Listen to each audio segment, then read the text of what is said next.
Olha a hora! 100 anos de rádio no Brasil. O rádio. Fosse um microfone ligado ao coração, eu lhe diria... A Rádio Caçanjurê foi uma das primeiras emissoras a serem instaladas no interior de Santa Catarina. Antes, haviam rádios em cidades maiores, a exemplo de Lages, Joinville, entre outras. No meio oeste catarinense, além da Rádio Caçanjurê, que nasceu em 1948, e da Rádio Catarinense em Joaçaba, que nasceu em 1945, a região passaria a contar com mais uma emissora a partir de 1949, com a implantação da Rádio Videira.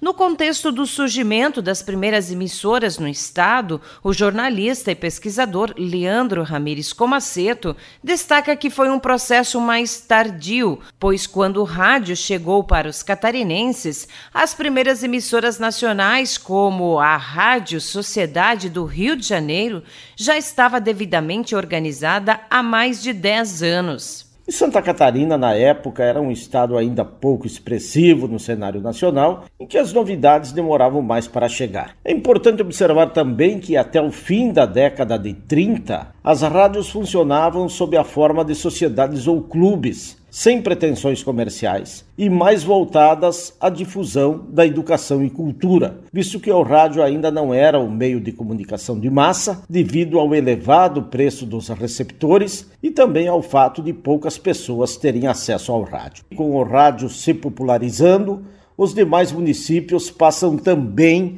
a trabalhar para ter suas próprias emissoras, como é o caso de Caçador, com a Rádio Caçanjurê, de Videira, de Chapecó, de Concórdia, entre outros. E aqui cabe salientar que o oeste catarinense, a partir do processo colonizador, era uma região em desenvolvimento que almejava tornar-se próspera. E o rádio, na época, era sinônimo de desenvolvimento e prosperidade. Portanto, conquistar uma emissora de rádio era o sonho de todo o município. O professor Leandro Ramires Comaceto explica os motivos iniciais que levaram as emissoras, a exemplo da Rádio Videira, a se instalarem no interior de Santa Catarina. Como o rádio inicialmente não tem um apelo comercial tão forte, ou seja, não dava lucro financeiro para os proprietários, o que motivava o desejo por uma emissora era principalmente o prestígio e o uso do meio de comunicação para fins políticos e também,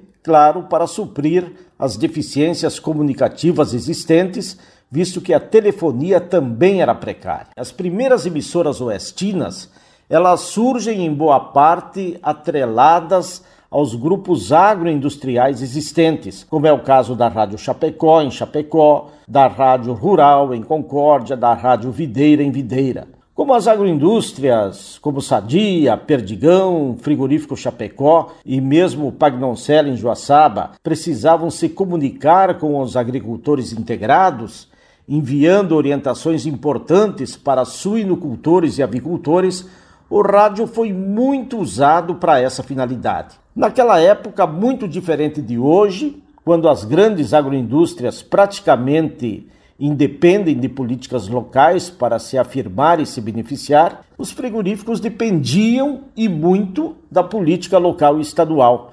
Dependiam de boas estradas para o interior, de programas de saúde para seus funcionários, de vantagens fiscais em termos de município e estado, entre outras benesses. Por isso, controlar a política do meio local era essencial, tanto que lideranças políticas importantes do oeste catarinense se promoveram por meio do rádio, que é o caso do senador Atílio Fontana, fundador da Sadia, do empresário Plínio Arlindo Denez, do frigorífico Chapecó, prefeito da cidade, depois deputado estadual, e os empresários donos de rádio, que não se envolviam diretamente na política, tinham um envolvimento indireto, visto que procuravam promover políticos alinhados aos interesses de suas empresas.